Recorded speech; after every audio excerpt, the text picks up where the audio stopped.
Well, it was a process that actually started about 7 years ago. Michael and I are writing partners, and we met a producer at the American Film Market in Santa Monica, and she had this family story she wanted to tell about a KGB double agent in the family. And it wasn't something they were really excited about telling that story, so we changed it a bit. And so we set it in 1989, and it's about a single working mother whose son, 18-year-old son, is framed for murder, and he disappears. And it's the lengths a mother will go to save her child. So she actually has to become a spy to try to save him. Wow. And then her kind of plan for revenge against the people who put her in that position, she puts together this plan with the help of an American journalist, and her plan for revenge is woven into the actual events that brought down the Berlin Wall.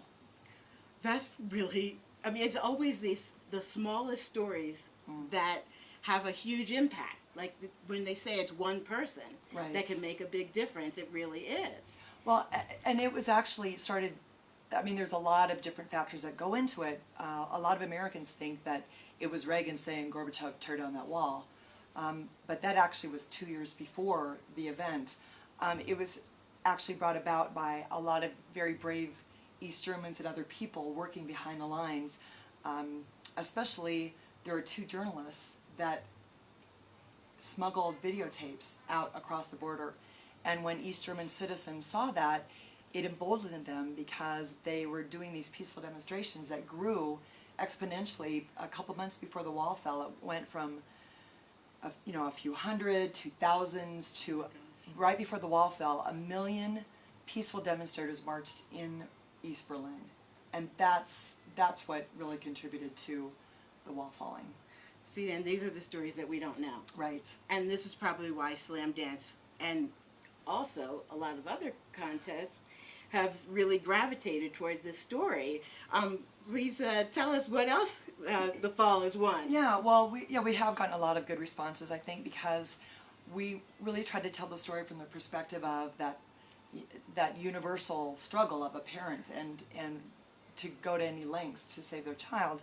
So I think that really resonated with a lot of people. And then set against such a huge historic backdrop, there's never been an American film that deals with the fall of the wall. So we did a lot of research, and we pulled together kind of all these different stories of the East German people and their struggles. And then with kind of lots of revisions, obviously, but we were semifinalists at Nickel Fellowship, which is the Academy Award sponsor. We got a silver award in historical features for Page, which is a big one. We were semifinalists at Austin Film Festival, also a very respected one.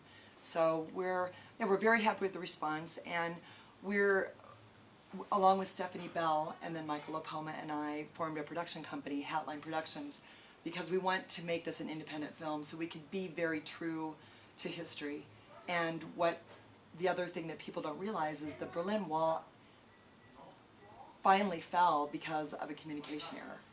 And that's a surprising thing that people don't know. No, I don't think the average person knows enough at all. And like you say, though, when you just think about a mother's love, that makes it universal and very interesting. But how do you feel about research? I mean, is that a part of screenwriting that you do like? I was a journalist first, and so all the screenplays I write are grounded in reality, because I think life is so amazing and so complicated and crazy that you don't have to make things up. It's just finding those stories and finding the unique perspective that speaks to a wide variety of people. So I love doing the research, and especially as we dug into this, the stories that came to light, that the Stasi dug through people's garbage. If they had a rapper from the West, they would disappear. They were thrown in prison for almost nothing.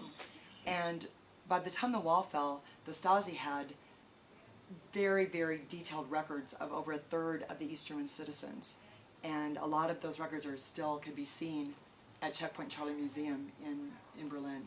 Because it really hasn't been that long. No, I mean, when you think 1989. 1989, yeah. It was up 28 years, and the idea of people living in a prison for all that time, and that it notably fell with just peaceful demonstration.